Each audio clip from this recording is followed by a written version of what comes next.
എന്നാ ഇന്നത്തെ ഒരു രസം എന്ന് പറഞ്ഞു കഴിഞ്ഞാൽ ഒരുപാട് പേർക്ക് നല്ല രീതിയിൽ കൊള്ളുന്ന ഒരു വീഡിയോ കൂടെയാണ്. ഇവിടെ ഇരിക്കുന്നവർക്കും ഇന്നലെ പറയാം ഇതൊരു സെൽഫ് ട്രോൾ അല്ല. സെൽഫ് ട്രോൾ അല്ല. അങ്ങനെ കമന്റ് പറയാറുണ്ട്. നിങ്ങളെ തന്നെ ട്രോൾ അപ്പൊ കഴിഞ്ഞ വീഡിയോയിൽ ആരോ പറഞ്ഞേ അവന്റെ വായിൽ പൊട്ടിയിട്ടടക്കണം. അത് കേട്ടില്ലേ ഇത്? കുട്ടിവിരുദ്ധൻ. അല്ല, കഴിഞ്ഞ പ്രാവശ്യം വേറെ ഉണ്ട്. കഴിഞ്ഞ പ്രാവശ്യം DQ ഫാൻസ് അമർഷം ഉണ്ടാക്കി. അതെ, ഇയാളില്ലാത്തതുകൊണ്ട് തന്നെ അല്ലേ, അസ്വസ്ഥരായിരുന്നു അവര്. എന്നെ ഒഴിവാക്കി. അല്ലാതെ പേടിച്ചു മുങ്ങിയതല്ല.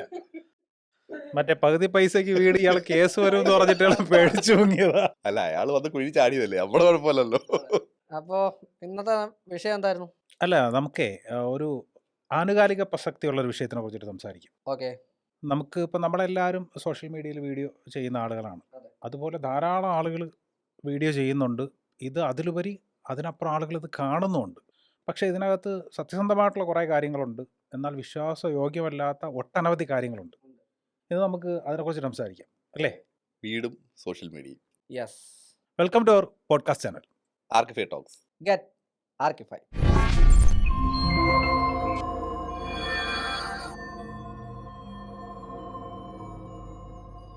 വീട് സോഷ്യൽ മീഡിയ ഇത് മിസ്ലീഡിങ് ആയി പോകണ്ട. അതായത് സോഷ്യൽ മീഡിയ കണ്ട് വീട് വെക്കുമ്പോൾ അല്ലെ വീട്ടിലേക്കുള്ള സാധനം വാങ്ങിക്കുമ്പോൾ ഇന്റീരിയർ ചെയ്യുമ്പോൾ എല്ലാം നമ്മുടെ പെടത്തില്ലേ? അതെ, തീർച്ചയായും തീർച്ചയായും. നമ്മുടെ കാര്യം നമ്മൾ പറയാൻ പോകുന്നത്, ആയിക്കോട്ടെ. അല്ലെ നമ്മളെ പോലെയുള്ളവരുടെ കാര്യം. അത് കണ്ടു കഴിഞ്ഞിട്ട് തീരുമാനിക്കട്ടെ. എന്താ വീട് സോഷ്യൽ മീഡിയ എന്ന് പറയുമ്പോഴത്തേക്കും എനിക്ക് എൻ്റെ ഫസ്റ്റ് ഇംപ്രഷൻ പറയാം. ഫസ്റ്റ് ഇംപ്രഷൻ, നിങ്ങൾ സോഷ്യൽ മീഡിയ ഉള്ള സമയത്ത് വീട് വെക്കുന്ന ആളാണോ? അല്ല, അതിനു മുമ്പ് അന്ന് കുറച്ച് മാഗസീൻസ് ഒക്കെ ആയിരുന്നു. അത്രമാത്രം. അതെ, നിങ്ങളും അങ്ങനെ തന്നെയാണ്. തീർച്ചയായിട്ടും. പക്ഷെ ഞാൻ അങ്ങനല്ല. ഞാൻ നമ്മുടെ ഫീൽഡ് ആയതുകൊണ്ട് പിന്നെ അത്രയും അതിനകത്ത് വലിയ അതിലോട്ടൊന്നും ഇറങ്ങി നോക്കിയിട്ടില്ല എന്നുള്ളതാണ് വസ്തുത. പക്ഷേ നമ്മളെ കാണുന്ന ഒരുപാട് ആൾക്കാർ ഇതിനകത്ത് ഇറങ്ങി നോക്കുന്നുണ്ട് അല്ലേ? തീർച്ചയായും. പിന്നെ ഇഷ്ടം പോലെ. ഇപ്പൊ അതാണ് ഒരു റെഫറൻസ് പോയിന്റ്. സീരിയസ്ലി. എന്താ വെച്ചാൽ പണ്ട് വീട് മാഗസിൻ 15 റുപ്യ, ഇപ്പോഴത്തെ വില എനിക്ക് അറിഞ്ഞുകൂടാ. 100 രൂപ അത്രയോ അടുപ്പിച്ചിട്ടായിരുന്നു ഇപ്പോഴോ? അറിയില്ലേ? 70 100 ആയിട്ടുണ്ട്. ഓക്കെ. അതെ അതെ, അത്രയൊക്കെ ആയിട്ടുണ്ട്. എനിക്ക് തോന്നുന്നു ഒരു മാസം വരുമ്പോഴത്തേക്ക് അല്ലേ. അത് എന്നുള്ളത് ഇപ്പോൾ ഒറ്റ പൈസ കൊടുക്കാതെ കുറച്ച് GB ചിലവാക്കി കഴിഞ്ഞാൽ അല്ലേ, ഡേറ്റ ഡാറ്റ ചിലവാക്കി കഴിഞ്ഞാൽ നമുക്ക് കാണാൻ പറ്റുന്ന സാഹചര്യത്തിലായി. യഥാർത്ഥത്തിൽ ഈ കാണുന്ന എല്ലാം സത്യമാണോ എന്നുള്ളത് നമ്മളൊന്ന് അനലൈസ് ചെയ്യേണ്ടിയിരിക്കുന്നു. തീർച്ചയായും. കണ്ടതെല്ലാം കണ്ടതെല്ലാം നിജം, കാണപ്പോറത് നിജം. കണ്ടതെല്ലാം പോയി. തുടങ്ങിക്കോ. അല്ല, ഇതിലേ നമ്മൾ നേരത്തെ പറഞ്ഞതുപോലെ കുറേ നാളുകൾക്ക് മുമ്പ് ഇങ്ങനൊരു സംഗതി ഇല്ലായിരുന്നു. അതെ. അതിന് ശേഷം സോഷ്യൽ മീഡിയയിൽ പതിയെ വീടുമായിട്ട് റിലേറ്റ് ചെയ്തിട്ടുള്ള കണ്ടന്റുകൾ വന്നു തുടങ്ങി. അപ്പോൾ അതിനകത്ത് ആദ്യകാലങ്ങളിൽ വളരെ ചുരുക്കം ചില ചാനലുകളാണ് ഉണ്ടായിരുന്നത്. അതെ.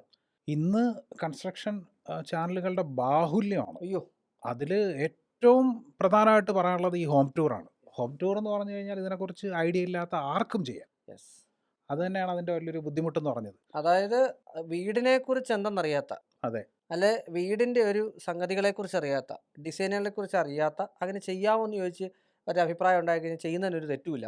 പക്ഷെ മിസ്ലീഡിങ് കണ്ടന്റ് കൊടുക്കരുത്. അതെ. അല്ല, ഈ സോഷ്യൽ മീഡിയയിൽ നമ്മൾ ഈ മാർക്കറ്റിംഗ് സൈഡ് നിൽക്കുന്നതുകൊണ്ട് ആദ്യം ഉണ്ടായിരുന്ന ട്രെൻഡ് എന്ന് പറഞ്ഞാൽ നമ്മൾ ചെയ്യുന്നതായിരുന്നു. ഇപ്പം കൺസ്ട്രക്ഷൻ മെറ്റീരിയൽ ഒരു വീഡിയോ ചെയ്യണമെങ്കിൽ അതുമായിട്ട് റിലേറ്റ് ചെയ്ത് വീഡിയോ ചെയ്യുന്നവരോ ആയിരുന്നു പ്രിഫർ ചെയ്തുകൊണ്ടിരുന്നത്. ഇന്ന് പക്ഷേ അത് മാറിയിട്ട് ആരെ കൊണ്ടും വീഡിയോ ചെയ്യിപ്പിക്കുന്ന രീതിയിലേക്ക്. അപ്പോൾ ഈ വരുന്ന പലർക്കും ഈ പ്രോഡക്റ്റ് നോളജ് ഉണ്ടാകത്തില്ല.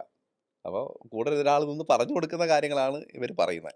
ആ രീതിയിലേക്ക് മാറിയപ്പോഴത്തേക്ക് ഒത്തിരി ചേഞ്ചസ് വന്നു അല്ലേ? അതായത് ഒരു കാര്യം മിസ്ലീഡ് ചെയ്യണമെന്നുണ്ടെങ്കിൽ അതേ വിഭാഗത്തിൽ പെടാത്ത ആൾക്കാരെ എടുത്ത് ചെയ്യിക്കുക എന്നുള്ള ട്രെൻഡായി.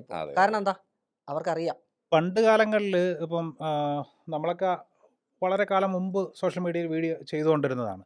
അന്നൊക്കെ ശരിക്കും പറഞ്ഞാൽ നമുക്ക് ബാധ്യതകളില്ല. ഒരു വീഡിയോ ഞാൻ ചെയ്യുന്ന സമയത്ത് ഇത് ഇത്ര പേരിലേക്ക് റീച്ച് ചെയ്യണം, അത് കണ്ടാൽ കണ്ടു, ഇല്ലെങ്കിൽ ഇല്ല എന്നുള്ളതാണ്. പിന്നീട് പല പ്രോഡക്റ്റുകളും നമ്മളെ വെച്ചിട്ട് പ്രൊമോഷൻ ചെയ്യുന്ന സമയത്ത് അവരൊരു ടാർഗറ്റ് വെക്കും. ആ സമയത്ത് നമുക്കത് ബാധ്യതയായി, ഇത് ഇത്ര പേരെ കാണിക്കണം എന്നുള്ളത്. അതിൽ തന്നെ സത്യസന്ധമായിട്ട് ചില പ്രോഡക്റ്റുകൾ ചെയ്യുന്ന ആളുകളുണ്ട്. ഇനി ക്യാഷിന് വേണ്ടിയിട്ട് മാത്രം ചെയ്യുന്ന ആളുകളുണ്ട്. ഈ ക്യാഷിന് വേണ്ടിയിട്ട് ചെയ്യുന്ന ആളുകളെ കുറിച്ചാണ് നേരത്തെ പറഞ്ഞത്. ഇപ്പം ആദ്യകാലങ്ങളിൽ എടുത്ത് നോക്കിക്കഴിഞ്ഞാൽ നമുക്ക് ടെക് ചാനലുകളായിരുന്നു മലയാളത്തിൽ ആദ്യം യൂട്യൂബിൽ ഇവിടെ വന്നിരുന്നത്. അന്ന് അതുമായിട്ട് നോളജുള്ള ഇപ്പം രതീഷ് മേനോനെ പോലെയുള്ള, ജയരാജിനെ പോലെയുള്ള, അങ്ങനെ ചുരുക്കം. ഇപ്പം ഇബാദ് റഹ്മാൻ, ഇബാദ് ടെക് എന്നൊക്കെ പറഞ്ഞ് അവരൊക്കെ ആദ്യകാലങ്ങളിൽ ടെക് ചെയ്തുകൊണ്ടെന്നാണ്. നമ്മളൊക്കെ അവരുടെ വീഡിയോസ് കാണലും ഉണ്ടായിരുന്നു. പിന്നീട് അതിനുശേഷമാണ് മറ്റനവധി കണ്ടന്റുകളിലേക്ക് സോഷ്യൽ മീഡിയ മാറുന്നത്.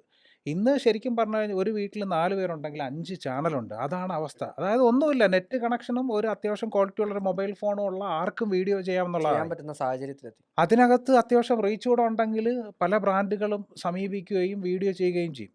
ഇപ്പം എന്നെ സംബന്ധിച്ചിടത്തോളം ഞാൻ കൺസ്ട്രക്ഷൻ ഫീൽഡിൽ വർക്ക് ചെയ്യുന്ന ആളാണ്. ഇപ്പം നാളെ ഒരു മെഡിസിൻ്റെ അല്ലെങ്കിൽ അതുമായിട്ട് ബന്ധപ്പെട്ട അല്ലെങ്കിൽ ഒരു ഫുഡിൻ്റെ ഒരു സാധനം ചെയ്യണം എന്ന് പറഞ്ഞാൽ നമുക്ക് ആ പ്രോഡക്റ്റ് നോളജ് ഇല്ല. പൈസ മേടിക്കുക, ചെയ്യുക എന്നുള്ളതേ ഉള്ളൂ. അപ്പം ഇതിനകത്ത് പറ്റിക്കപ്പെടുന്നതെന്ന് പറഞ്ഞാൽ ബാക്കി നമ്മളെ വിശ്വസിച്ച് ഇത് കാണുന്ന ആളുകളാണ്, അല്ലേ? നമുക്ക് ഏതൊരു സാധനം ചെയ്യുമ്പോഴും ഇപ്പോൾ അജയ് ഒരു ഇൻറ്റീരിയർ പ്രോഡക്റ്റ് ചെയ്യുന്ന സമയത്ത് ഒന്നുകിൽ നിങ്ങൾക്ക് അതിനെക്കുറിച്ചുള്ള കൃത്യമായിട്ടുള്ള നോളജ് ധാരണ വേണം. വേണം, കറക്റ്റ്. അല്ലെങ്കിൽ ആ സാധനം നിങ്ങൾ ഉപയോഗിച്ചിട്ട് അതിൻ്റെ റിസൾട്ട് അറിഞ്ഞതിന് ശേഷം മാത്രം ചെയ്യുക. ഉറപ്പായിട്ടും. ഇന്ന് നമുക്ക് എടുത്തു പറയാനാണെങ്കിൽ ഒരുപാട് സാധനങ്ങളുണ്ട്, പ്രത്യേകിച്ചും വീട് റിലേറ്റ് ചെയ്തിട്ട് വരുന്ന പല കാര്യങ്ങൾ.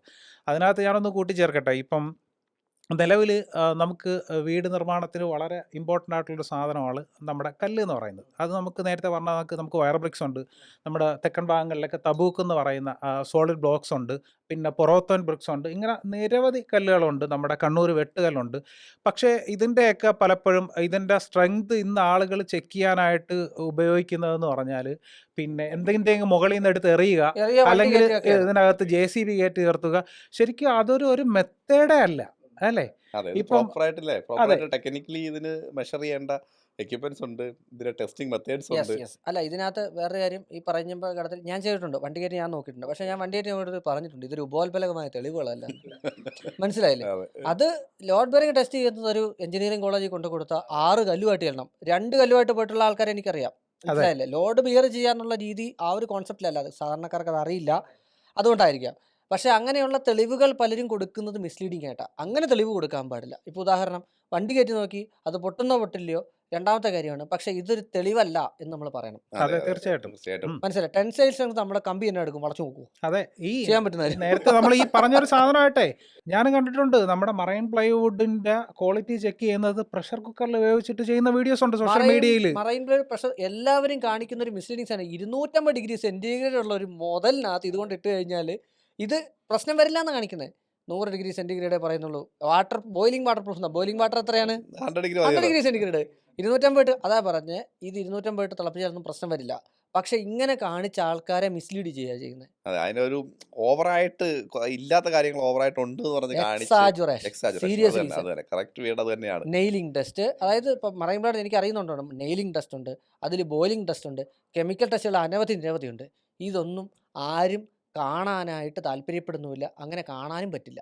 അതെ, കാര്യം ഇത് സെൻട്രലൈസ് ലാബുകളിൽ ചെയ്യുന്ന സാധനങ്ങളാണ്. അങ്ങോട്ട് ഓടിച്ചെന്ന് എനിക്ക് കാണേണ്ടത് ഓടാന്ന് പറയും അവർ.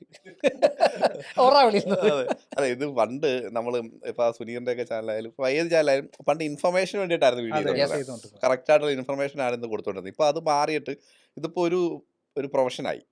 Yeah. പ്രൊഫഷൻ ആയപ്പോൾ എന്താണ് വേണ്ടത്? ഇൻകം തീർച്ചയായിട്ടും വേണം. ഇത് ചെയ്യുന്നതിന് എക്സ്പെൻസ് ഉണ്ട്. പണ്ട് കാലത്ത് നമ്മളൊരു പരസ്യം ഇട്ട് കഴിഞ്ഞാൽ ആൾക്കാർ ഇവന് വേറെ പണിയില്ല, പരസ്യമാണ് എന്നുള്ളൊരു കണ്ടന്റ് വരും. പക്ഷെ ഇന്ന് ആ കമന്റ് ഇല്ല. ഇന്ന് ഇത് എല്ലാവരുടെ ചാനലിൽ പരസ്യം ചെയ്യാൻ എല്ലാ അക്സെപ്റ്റ് ചെയ്ത് കഴിഞ്ഞു. എല്ലാവരും Accept ചെയ്തു. ഇത് പരസ്യം ഇതിനകത്ത് വരും, ഇവരുടെ ഒരു ഇൻകം ആണെന്നുള്ള അക്സെപ്റ്റ് ചെയ്ത് കഴിഞ്ഞു. പക്ഷെ ഇൻകം ആണെന്നുള്ള രീതി അക്സെപ്റ്റ് ചെയ്തപ്പോൾ ഇതിനെ അങ്ങ് ഓവറായിട്ട് യൂസ് ചെയ്ത രീതിയിലേക്ക് എത്തി. അല്ല, ഇതിനകത്ത് വേറെ 2-3 കാര്യം ഇവിടെ ആഡ് ചെയ്യേണ്ടതുണ്ട്. അതായത് ഇപ്പോൾ ഒരു സംഗതി നമുക്ക് എന്തും ചെയ്യാം. പക്ഷേ പണ്ട് നമ്മുടെ മമ്മൂട്ടി പറഞ്ഞിരുന്ന ഒരു ഡയലോഗ് ഉണ്ട്, ആൾക്കാരുടെ സ്വബുദ്ധിയെ ചോദ്യം ചെയ്യരുത്, ഇന്റലിജൻസിനെ ചോദ്യം ചെയ്ത് നമ്മളൊന്നും ചെയ്യരുത്. അതെ, ശരിയല്ലേ? അതെ, അതെ, അതായത് തീർച്ചയായും. നീ പൊട്ടനാടാ, ഞാൻ കാണിക്കുന്നത് നീ കണ്ടോടാ എന്ന് പറയുന്നത് ആരെങ്കിലും അംഗീകരിക്കും. ഉദാഹരണം, നമ്മൾ ഞാൻ ആ കടയിലോട്ട് കയറി ചെന്നു, ഈ കടയിൽ ഒരുപാട് ടൈല് ഉണ്ടെന്ന് ഞാൻ കേട്ടു എന്ന് പറഞ്ഞ് ഇല്ലെങ്കിൽ ഞാൻ വരുന്ന ചെന്ന് വഴി കുറെ ടൈല് കണ്ടു, അങ്ങനെ ഞാൻ എങ്ങനെ ഇരിക്കണേ? ഞാനങ്ങനെ പറഞ്ഞു എന്നെ ആദ്യം എന്നെ കാണുന്നവരെടുക്കും. കാര്യം എൻ്റെ മുഖത്തിൻ്റെ ചെസ്റ്റേഴ്സ് വരെ മാറുന്നത് കാണുന്നവരാണ് എന്നെ കാണുന്ന ആൾക്കാർ. നിങ്ങൾ പറയുന്ന നുണയാണ് അതെ, എന്ന് ആദ്യത്തെ കമൻറ്റ് വരും.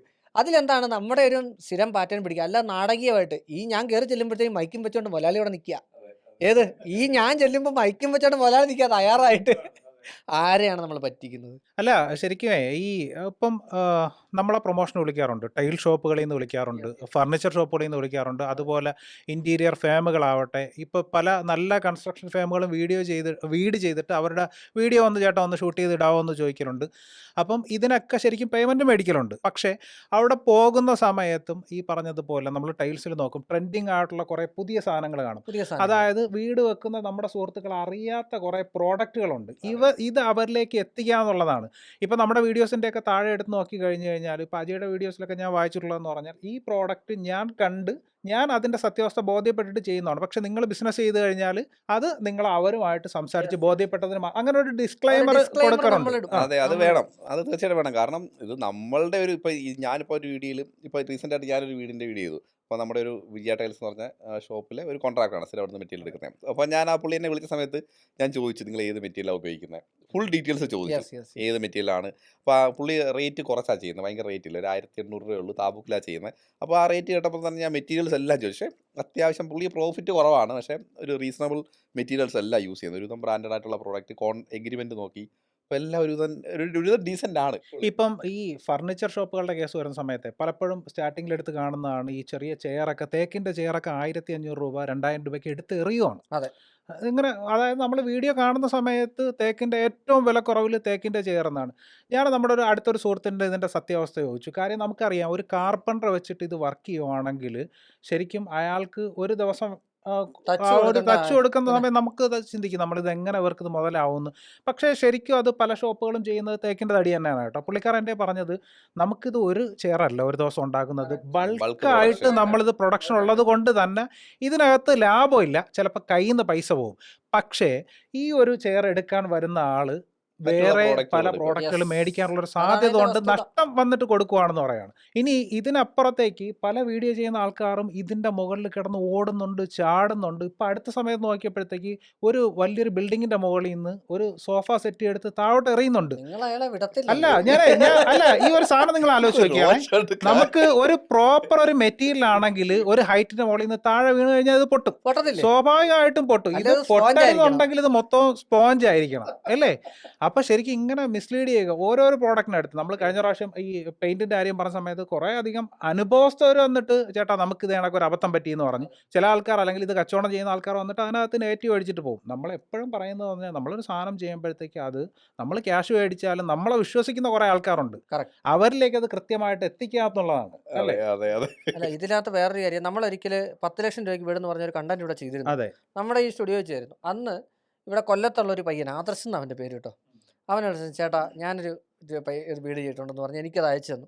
ചേട്ടാ ഇതൊക്കെയാണ് ഞാൻ അതിനകത്ത് ഉപയോഗിച്ചിരിക്കുന്നത് എന്ന് പറഞ്ഞാൽ ഫുൾ ഡീറ്റെയിൽസ് വിത്ത് ബഡ്ജറ്റ് അവൻ എനിക്ക് അയച്ചു തന്നു. അപ്പം ഞാൻ ആ വീഡിയോയിൽ പറഞ്ഞിരുന്നു, അങ്ങനെ ഒരാൾ തരുവാണെങ്കിൽ ഞാൻ ആ വീഡിയോ ഫ്രീ ആയിട്ട് ചെയ്യും എന്ന് ഞാൻ പറഞ്ഞു. ഞാൻ ആ വീഡിയോ ചെയ്തിട്ടുണ്ട്. അവൻ പ്രതീക്ഷിച്ച് പോലും കാണത്തില്ല നമ്മൾ വിളിക്കും. അവൻ എൻ്റെ അടുത്ത് പറഞ്ഞു, ചേട്ടാ ഞാൻ ഒരിക്കലും പ്രതീക്ഷിച്ചില്ല കേട്ടോ. കാര്യം നമ്മുടെ ഇൻസ്റ്റാഗ്രാം പേജിൻ്റെ താഴെയാണ് അവൻ കമൻറ്റ് ഇട്ടത്. ഞാൻ അവൻ്റെ നമ്പർ അങ്ങോട്ട് ചോദിച്ചു, അവൻ്റെ ഇൻസ്റ്റാഗ്രാം പേജിൽ ചെന്ന് നമ്പർ ചോദിച്ച് വിളിച്ച് അങ്ങനെയാണ് ആ വീഡിയോ പോയത്. നമ്മുടെ ഇവിടെ അടുത്താന്നേ, ഇവിടെ തൊട്ട് കൊല്ലത്ത് തൊട്ടെടുത്താ. അതൊക്കെയെന്ന് വെച്ചാൽ ചില ജെനുവിൻ കേസുകളുണ്ടല്ലേ. ഇതിനകത്തൊരു പ്രശ്നം, ജെനുവിൻ കേസുകൾ ഇതിനിടയ്ക്ക് മുങ്ങിപ്പോവും. മനസ്സിലായി? 10 ലക്ഷം രൂപയ്ക്ക് വീടെന്ന് പറഞ്ഞിട്ട് നമ്മൾ അവിടെ ചെല്ലുമ്പോൾ സ്ട്രക്ചർ മാത്രമാണ് 10 ലക്ഷം രൂപയ്ക്കുള്ളത്. സ്ട്രക്ചർ മാത്രം 10 ലക്ഷം രൂപ, ബാക്കി കിടക്കുകയാണ്, ബാക്കി കൊടുക്കാൻ കിടക്കുകയാണ്. അങ്ങനെ പല പല സാധനങ്ങൾ ഇതിനകത്ത് എന്താ പറയുക ഹൈഡ് ചെയ്തിട്ട് വരുമ്പോഴത്തേക്കും യഥാർത്ഥത്തിൽ ഒരു 10 ലക്ഷം രൂപയ്ക്ക് വീട് വയ്ക്കാൻ ആഗ്രഹിച്ചിരിക്കുന്ന ഒരുത്തന് അങ്ങനെ ഒരു പാർട്ടിയെ കണ്ടെത്താൻ പറ്റാതെ പോകുന്ന സാഹചര്യങ്ങളുണ്ട്. അല്ല, ഞാൻ നേരത്തെ പറഞ്ഞതിൻ്റെ കണ്ടിന്യൂഷൻ പറയാം. പുള്ളി ഒരു 1800 രൂപയ്ക്കാണ് വീട് ചെയ്തേക്കുന്നത്. പക്ഷേ നല്ല മെറ്റീരിയൽസ് അതെല്ലാം ഞാൻ കറക്റ്റായിട്ട് തിരക്കി കേട്ടാ വീഡിയോ ചെയ്തത്. അപ്പം ഈ പറഞ്ഞൊന്നും അല്ല, അങ്ങനെ ജെന്യൂനായിട്ടുള്ള ഒരുപാട് ആൾക്കാരും ഉണ്ട് നമ്മുടെ മാർക്കറ്റിൽ. അപ്പം നിങ്ങൾ വീഡിയോ കാണുമ്പം ഇത് 2 ആസ്പെക്റ്റ് ചിന്തിക്കുക. ഒന്ന് പരസ്യമാണ്, ആ ഒരു ആസ്പെക്റ്റ് ചിന്തിക്കുക. പിന്നെ നിങ്ങൾക്ക് ആവശ്യമുള്ള ഇൻഫർമേഷൻ എടുക്കുക. അല്ലാത്ത നിങ്ങൾക്ക് ആ വീഡിയോ എന്ന് വെച്ചാൽ ഒരു വീഡിയോ മാത്രം കണ്ടിട്ട് അല്ലെങ്കിൽ ഒരാളെ മാത്രം കണ്ടിട്ട് ഒരു ഡിസിഷൻ എടുക്കാതിരിക്കുക. ഒരു മൾട്ടിപ്പിൾ റെഫറൻസ് എപ്പോഴും എടുക്കുന്നതല്ല. ഇപ്പോൾ നമ്മൾ മാഗസീൻസ് ആയാലും പണ്ട് പല പല മാഗസീൻസ് റെഫർ ചെയ്യും, അത് എഴുതുന്ന ഒരാളായിരിക്കാം. അപ്പോൾ പല പല റെഫറൻസ് എടുത്ത് കഴിഞ്ഞാൽ നിങ്ങൾക്ക് തീർച്ചയായിട്ടും ഒരു കൺക്ലൂഷനിലെത്താം. ഈ മാഗസീനും നമ്മുടെ സോഷ്യൽ മീഡിയ തമ്മിലുള്ള വ്യത്യാസം, ഇതിനകത്ത് മാഗസിൻ ഒരു തരത്തിലുള്ള എന്താ പറയുന്നത് ഉത്തരവാദിത്തങ്ങളും ഇല്ല. പക്ഷേ സോഷ്യൽ മീഡിയ സമയത്തോളം ഇപ്പോൾ സുനീർ ചെയ്താലും ശരി, ഞാൻ ചെയ്താലും ശരി, അരുൺ ചെയ്താലും ശരി, ധാർമ്മിക ഉത്തരവാദിത്തം എന്നുള്ള സാധനത്ത് നമുക്ക് പിന്മാറാൻ പറ്റില്ല. ബാക്കിയുള്ളതൊക്കെ ഓക്കെ, ഉത്തരവാദിത്തം എനിക്കില്ല എന്നുള്ളത് എനിക്ക് പറയാം. പക്ഷേ ധാർമ്മിക ഉത്തരവാദിത്തം എനിക്ക് പിന്മാറാൻ പറ്റത്തില്ല. അപ്പോൾ ചില കേസുകൾ ഞാൻ അങ്ങനെയുള്ള വർക്കൗട്ട് ഞാൻ ചെയ്തിട്ടുണ്ട്. കാരണം ചില കേസുകൾ നമ്മൾ ചെയ്തതിന് ശേഷം പേര് പറയാൻ നിന്ന് കഴിഞ്ഞാൽ നമുക്ക് പേര് പറയുന്നതിന് കുഴപ്പമൊന്നുമില്ല. ഒരു ടൈൽ ഷോറൂം, ആലുവയിലുള്ള ഒരു ടൈൽ ഷോറൂം ഞാൻ ചെയ്തിട്ട് ഞാൻ ഡിലീറ്റ് ചെയ്ത് കളഞ്ഞിട്ടുണ്ട് ആ വീഡിയോ. ഒരു ഇൻറ്റീരിയർ ഫേം ഞാൻ ചെയ്തിട്ട് ഞാൻ ഡിലീറ്റ് ചെയ്ത് കളഞ്ഞിട്ടുണ്ട് ആ വീഡിയോ. കാര്യം ആ ടൈൽ ഷോറൂമിൻ്റെ എടുത്ത ആൾക്കാർ ഒരു 3-4 പേര് കംപ്ലൈൻറ്റ് പറഞ്ഞാൽ ഓക്കെ, അതിനകത്ത് 10-20 പേരാ എൻ്റെ എടുക്കും. നമുക്കൊന്നും അപ്പം ചെയ്യാനില്ല. അതെ അത് ഒരു നമുക്കത് ഇഷ്യൂ ഒഴിവാക്കുക ആണത്. എന്നുള്ളതേ ഉള്ളൂ. വൃത്തിയുള്ളൂ. ഞാൻ ആ വീഡിയോ ഡിലീറ്റ് ചെയ്ത് രക്ഷപ്പെടുകയായത്. എന്നിട്ട് ഞാൻ എൻ്റെ ചോദിച്ചവരോട് ഞാൻ പറഞ്ഞിട്ടുണ്ട് ഇന്ന ടൈൽ ഷോറൂം വന്ന്. ടൈൽ ഷോറൂമിൻ്റെ പേര് പറഞ്ഞതിനോട് കല്ലൻസ് ടൈൽസ് എന്ന് പറഞ്ഞ ഷോറൂമിൻ്റെ പേര് പറയുന്നത്.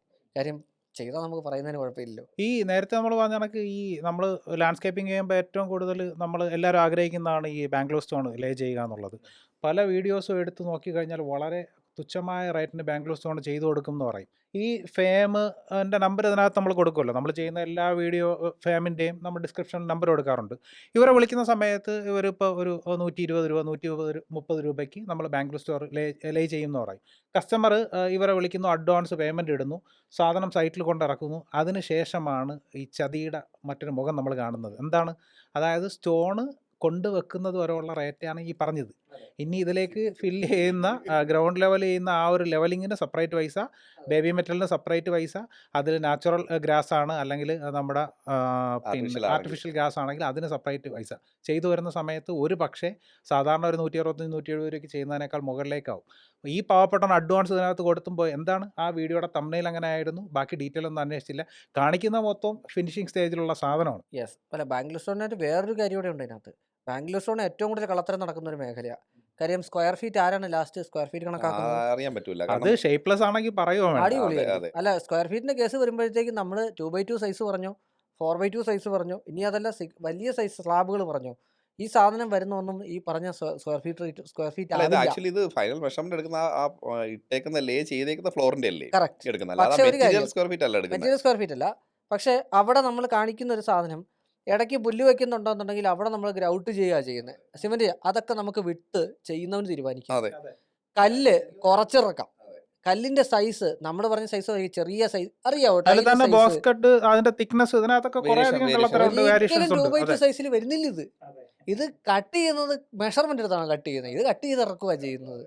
അല്ല ചെറിയ അതിനകത്ത് കറക്റ്റ് ഇപ്പൊ ഫീറ്റ് വരുന്നില്ല. ഇപ്പൊ 2 അടി എന്ന് പറഞ്ഞാൽ 2 അടി വരുന്നില്ല. ഇല്ല, അത് എല്ലാത്തിലും അങ്ങനെ വരും. അത് ടൈലിൽ കറക്റ്റ് ആണ്. എന്താണ് ടൈലിൽ അവർ സ്ക്വയർ ഫീറ്റ് കണക്കാക്കി ബില്ലടിക്കുന്നത് പോലും വളരെ കൃത്യമാണ്. ശരിയല്ലേ? ഇപ്പൊ 6x4 എന്ന് പറയുമ്പോൾ എനിക്ക് തോന്നുന്നു 6x4 അല്ലോ, എന്താ പറയുന്നത്, 2000 അതായത് ടൈല് ഒരിക്കലും ഫീറ്റിലല്ല അളവ്. ഫീറ്റിലല്ല. അപ്പൊ നമ്മുടെ ഈ ഒരു സ്റ്റാൻഡേർഡ് മെഷർമെന്റ് എന്ന് പറഞ്ഞാൽ മില്ലിമീറ്റർ ആണ്. മില്ലിമീറ്റർ ഉപയോഗിക്കുക, സെന്റിമീറ്റർ ഉപയോഗിക്കുക, അതാണ് ഒരു ഇഞ്ച് നമ്മുടെ പണ്ട് ഉപയോഗിച്ചുകൊണ്ടിരുന്ന ഒരു ആക്യുറസി ഭയങ്കരമാണ് MM-ന്റെ. ആ, അതാണ് അതെ, അതിന്റെ മെയിൻ. അതാണ് പ്രോപ്പർ ഇന്റർനാഷണലി നമ്മൾ യൂസ് ചെയ്യുന്ന ഒരു മെഷർമെന്റ് ആണ്. പിന്നെ പറയാൻ എളുപ്പം സ്ക്വയർ ഫീറ്റ് ആണ്. അതെ, നമ്മുടെ ഇവിടുത്തെ ഒരു ഇത്ര എളുപ്പത്തിന് ആണ് 8x4. പറ്റിക്കാനും പറ്റിക്കാനും. പറയാനും പറ്റിക്കാനും. അതെ, അത് സോഷ്യൽ മീഡിയ കൊണ്ട് നമ്മൾ ഇത്ര പറയുമ്പോഴും സോഷ്യൽ മീഡിയ കൊണ്ടുണ്ടായ ഒരു ഗുണം കറക്റ്റ് മെഷർമെന്റ് ആൾക്കാർക്ക് മനസ്സിലായി എന്നുള്ളതാണ്. പണ്ട് 6x4 എന്ന് പറഞ്ഞാൽ 24 എന്നല്ല ചിന്തിക്കണേ, അതെ. ഇത് 23.22 ആണെന്ന് എന്ന ആൾക്കാർക്ക് അതെ, മനസ്സിലായത്. അത് അല്ല കുറെ നാൾ മുമ്പ് തന്നെ അത് കുറെ ചേഞ്ച് വന്നു. പണ്ട് ഇപ്പൊ 2x2 ടൈൽ തന്നെ ആയിരുന്നു. ഇപ്പം അത് ചിലപ്പോൾ പീസ് റേറ്റ് വെക്കുന്ന രീതിയിലേക്ക് വന്നു. എനിക്ക് പ്രോപ്പർ സ്ക്വയർ ഫീറ്റിലേക്ക് അതൊക്കെ കുറെ ചേഞ്ച് ആയി. ഇപ്പൊ എല്ലാ മെറ്റീരിയലും ഇപ്പം പ്ലൈവുഡിനകത്തും അല്ലേ, പിന്നെ എല്ലാത്തിലും അത് വേരിയേഷൻ വന്നിട്ടുണ്ട്. അപ്പം മെഷർമെന്റ് എപ്പോഴും സംസാരിക്കുക നമ്മൾ MM-ൽ സംസാരിച്ചാൽ കുറച്ചുകൂടി എളുപ്പമായിരിക്കും. പിന്നെ ചില ആൾക്കാരുണ്ട് നമ്മുടെ വീഡിയോയുടെ താഴെ കൊണ്ട് കമന്റ് ഇടും. അതായത് നല്ല ഇന്റീരിയർ ഫേം ഉണ്ടോ ഇന്ന സ്ഥലത്തിന്, ഞാൻ നല്ലോണം ചെയ്തു തരാം എന്നൊക്കെ പറഞ്ഞ് കമന്റ് ഇടും. അതിന്റെ ഉത്തരവാദിത്വം നമുക്ക് ഏറ്റെടുക്കാൻ പറ്റൂല. ധാർമ്മിക ഉത്തരവാദിത്വം പോലും പറ്റൂല. അതെ, ആരാ അതെ. ഇവരൊക്കെ? ആരാണ്? അത് ഈ പറഞ്ഞതുപോലെ ഈ സോഷ്യൽ മീഡിയ നോക്കിയിട്ട് വീഡിയോ അപ്പോൾ കുറേ ഇൻഫർമേഷൻസ് കിട്ടും. പക്ഷെ അതിനകത്തെ നമ്മൾ ഇപ്പം നിങ്ങളുടെ വീഡിയോസ് കാണുമ്പോഴത്തേക്ക് ലിവിങ് ഹാളിൽ ഒരു പോർഷനിൽ ഒരു സാധനം കണ്ടു, അപ്പോൾ അത് നമുക്ക് എടുക്കാം. അപ്പോൾ എൻ്റെ ഒരു വീഡിയോ കണ്ടു, അപ്പോൾ ഇപ്പുറത്ത് TV കൊണ്ടിട്ട് എന്നാൽ അങ്ങനെ ചെയ്യാം. ഇങ്ങനെ അവസാനം ഇതെല്ലാം കൂടി ചേർത്ത് വെച്ചിട്ട് ഒരു അവിയൽ പരുവാക്കും. ഇത് ഫൈനൽ സ്റ്റേജിൽ കാണുമ്പോഴത്തേക്ക് ശരിക്കും പറഞ്ഞു കഴിഞ്ഞാൽ നമുക്കത് ചർച്ച ചെയ്യാനുള്ളൊരു വിഷയമാണ്. നമുക്ക് ഇൻറ്റീരിയറിലെ ട്രെൻഡിങ് എന്ന് പറഞ്ഞിട്ട് നമുക്കൊരു വിഷയം സംസാരിക്കാം. അപ്പോൾ അതിനകത്ത് ശരിക്കും ഇൻറ്റീരിയർ എപ്പോഴും നമ്മളൊരു തീം വെച്ചിട്ട് ചെയ്യുവാണ് അല്ലേ. അതെപ്പോഴും അതിൻ്റെ പൂർണ്ണമായിട്ടുള്ള അധികാരം ആ ഒരു ഡിസൈനറിലായിരിക്കും. അയാൾക്കാണ് നമുക്ക് സജഷൻസ് പറയാം. ഒരു ക്ലൈൻറ്റിനെ സംബന്ധിച്ചിടത്തോളം നമുക്ക് ഇങ്ങനെ ഒരു ഇഷ്ടമുണ്ടെന്ന് പറഞ്ഞു കഴിഞ്ഞാൽ ചിലപ്പം ഇപ്പം നമുക്ക് എല്ലാ സോഫയും നമ്മുടെ ആ ലിവിങ് ഹാളിന് ആപ്റ്റ് ആവണം എന്നില്ല ഇല്ല. അല്ലേ. ഇപ്പോൾ നമ്മളിപ്പോൾ ഇവിടെ ഈ കിടക്കുന്ന ഈ ഒരു സോഫ, ഇത് നമുക്ക് ചില സ്റ്റൈലുകൾക്ക് അത് ഓക്കെ ആയിരിക്കും കളറ്. അതുപോലെ ഇപ്പോൾ ഒരു ഡാർക്ക് റൂമിനകത്തേക്ക് കൊണ്ടുപോയിട്ട് വീണ്ടും ഇതുപോലുള്ളൊരു കളറൊക്കെ ഇട്ട് കഴിഞ്ഞാൽ ഭയങ്കര വൃത്തികേടായിരിക്കും. അപ്പോൾ അതുകൊണ്ട് ഇതിനകത്ത് എന്തെടുക്കണം എന്തെടുക്കണ്ട എന്ന് തീരുമാനിക്കുന്നത് അത് അതിനൊരു എന്താ പറയുക. അതെ, അതൊക്കെ ആ കാണുന്ന ആളുടെ ഇഷ്ടമാണ് അല്ലേ. അതെ. തീർച്ചയായും. പിന്നെ എന്തായാലും ഇതൊക്കെ തന്നെയാണ് നമുക്ക് പറയാനുള്ളത്. ഏതൊരു സാധനം ചെയ്യുമ്പോഴത്തേക്കും അത് ഓതന്റിക് ആയിട്ടുള്ള ഒരു സംഗതിയാണ് എന്നുള്ളത്. മിന്നുന്നതെല്ലാം പൊന്നല്ല. ഒന്നല്ല, ഉറപ്പായിട്ടും അല്ല. അത് അതെ, ആരെയും വിശ്വസിക്കണമെന്ന് പറയുന്നില്ലല്ലേ? അപ്പൊ അതെ. നമ്മളെ പോലെ വിശ്വസിക്കണമെന്ന് പറയുന്നില്ല. നിങ്ങൾക്ക് ആവശ്യമുള്ള ഇൻഫർമേഷൻ എടുക്കുക, അത് ഒരു എക്സ്പെർട്ടുമായിട്ട് തീർച്ചയായിട്ടും ചർച്ച ചെയ്യുക. എക്സ്പീരിയൻസ് ചെയ്യുക എന്നുള്ളതാണ്. ഇപ്പോൾ നമ്മൾ കാണിക്കുമ്പോൾ ഇപ്പോൾ ഞങ്ങൾ പറയുന്നതാണ് ധാർമ്മിക ഉത്തരവാദിത്തം. അത് ഉറപ്പായിട്ടും നമുക്കുണ്ട്. നിങ്ങൾക്കൊരു പ്രശ്നം വന്നു കഴിഞ്ഞാൽ അവരുമായിട്ട് ഒരു മീഡിയേറ്ററായിട്ട് സംസാരിക്കാൻ നമുക്ക് പറ്റും. ഒരു പ്രശ്നം നമ്മളത് കണ്ടുകൊണ്ട് നിങ്ങൾക്ക് വരില്ല. അതെ. പക്ഷേ ആ പ്രശ്നം വരില്ല എന്ന് പറയുമ്പം അത് തോന്നിയവാസം ചെയ്തതിന് ശേഷം പ്രശ്നം വന്നു എന്ന് പറയാൻ പാടില്ല ഒരിക്കലും. ഇപ്പോൾ നമ്മൾ ലാസ്റ്റ് ഒന്ന് പറഞ്ഞു വെച്ച് കഴിഞ്ഞാൽ നമുക്ക് മാട്രസ് നമ്മളെല്ലാവരും പല ക്വാളിറ്റിയിലുണ്ട്. മാട്രസിന് പല സ്വഭാവങ്ങളുണ്ട്. ഇപ്പം ബാക്ക് പെയിൻ ഉള്ള ആൾക്ക് അതനുസരിച്ചിട്ട് ഇപ്പോൾ ഡോക്ടർ സജസ്റ്റ് ചെയ്യുന്ന കാര്യങ്ങളുണ്ടാവും. കുട്ടികൾക്ക് വേറെയാണ്. ആളുകളുടെ വെയിറ്റിനനുസരിച്ചിട്ടാണ് പലപ്പോഴും മാട്രസിൻ്റെ ഡിസൈൻ തന്നെ വരുന്നത്. ഇതിനകത്ത് ഇപ്പോൾ ട്രെൻഡിങ് ആയിട്ട് നമ്മൾ കണ്ടുകൊണ്ടിരിക്കുന്ന സാധനമാണ് മാട്രസ് എടുത്ത് റോഡിലേക്ക് ഇടുക, വണ്ടി മുകളിലേക്ക് കയറ്റി ഇറക്കുക. എനിക്ക് മനസ്സിലാവുന്നില്ല എന്തിനാണ് നമ്മൾ ഈ മാട്രസ് നമ്മൾ കിടക്കാനാണ് അല്ലേ, നമ്മൾ റെസ്റ്റ് എടുക്കാനാണ്. ഇതിനകത്ത് കിടന്നിട്ട് വേറെ ഈ വലിയ വലിയ പരിപാടികൾ കാര്യങ്ങളൊന്നും ഇല്ല. ഇതിനകത്തൊക്കെ പിന്നെ താറ് പോലുള്ള വണ്ടികളൊക്കെ കാണിച്ചിട്ടാണ് ഇത് ടെസ്റ്റ് ചെയ്യുന്നത്. ഇത് കാണുമ്പോഴത്തേക്ക് കാണുന്നവർ ചിന്തിക്കും ഇതൊരു ബെറ്റർ ഓപ്ഷനാണ്, വണ്ടി കയറിയിട്ട് ഇതിനകത്തൊന്നും സംഭവിക്കുന്നില്ല. അങ്ങനെയൊന്നുമില്ല. മാട്രസിന് അതിൻ്റേതായ ഗുണങ്ങളുണ്ട്. ടെസ്റ്റ് ചെയ്യാനായിട്ട് അതിൻ്റേതായ രീതികൾ വേറെ ഉണ്ട്. ഉണ്ട്. അല്ല, നിങ്ങൾ പറഞ്ഞ പോലെയാ. മാട്രസ് കിടക്കാൻ ഉപയോഗിക്കുന്നതാണ്. സോഫ ലിവിങ്ങിൽ ഇടാൻ ഉപയോഗിക്കുന്നതാണ്. അത് നമ്മൾ 5-ാം നില എന്തായാലും നിങ്ങളൊന്നും ആരും അത് എക്സ്പീരിയൻസ് ചെയ്യാൻ പോകുന്നില്ല. അപ്പോൾ ഇതിൽ ചില മിസ്ലീഡിങ് ആയിട്ടുള്ള തംബ്നെയിൽ എന്ന് പണ്ട് പറഞ്ഞുകൊണ്ടിരുന്ന പോലെ മിസ്ലീഡിങ് ആയിട്ട് കണ്ടന്റും വരും. അതൊക്കെ ശ്രദ്ധിക്കുക, അത്ര ശ്രദ്ധിച്ച് തന്നെ ഉള്ളൂ. ഉപയോഗിക്കുക. അത്ര തന്നെയുള്ളൂ. ഒറ്റവാക്കി പറഞ്ഞാൽ സോഷ്യൽ മീഡിയ കണ്ട് വീട് വയ്ക്കാം. ഓതന്റിക് ആയിട്ടുള്ള ഒരാളുടെ ഇപ്പോൾ എന്നെ വിളിച്ചാൽ സുനീനെ വിളിച്ചാൽ നേരിട്ട് കിട്ടും. ഞങ്ങൾ മാത്രം പറയുന്നില്ല, ഞങ്ങളുടെ കാറ്റഗറിയിലുള്ള ഒരുവിധപ്പെട്ട ഒരുപാട് ആൾക്കാരുണ്ട്. എനിക്ക് തോന്നുന്നു ആർക്കിടെക്ട് ഷിനൂബ്, ശരി. അവർ, പിന്നെ അതുപോലെ നമ്മുടെ നമ്മുടെ ഹോം ടെക് ഫ്രാൻസിസ് സാർ, ഇവരൊക്കെ ഫ്രാൻസിസ്. ആദ്യകാലത്ത് ഇവിടെ വന്ന ആൾക്കാരാണ്. അവരൊക്കെ ഭയങ്കര ഒതന്റിക് ആയിട്ട് ഈ ഫീൽഡിൽ നിൽക്കുന്നവരാണ്. അങ്ങനെയൊക്കെ ഉള്ളിടത്ത് പ്രശ്നമില്ല. അല്ലാത്ത കേസിൽ ബിവെയർ അതെ, അല്ലേ? അതെ, തീർച്ചയായിട്ടും പരസ്യങ്ങളായിട്ട് കൺസിഡർ ചെയ്യുക. അപ്പം അത്രയൊക്കെ തന്നെ ഉള്ളൂ. അടിപൊളി ഒരു സബ്ജക്റ്റുമായിട്ട് നമ്മൾ വീണ്ടും വരും. Yeah. We are signing off. Archify talks.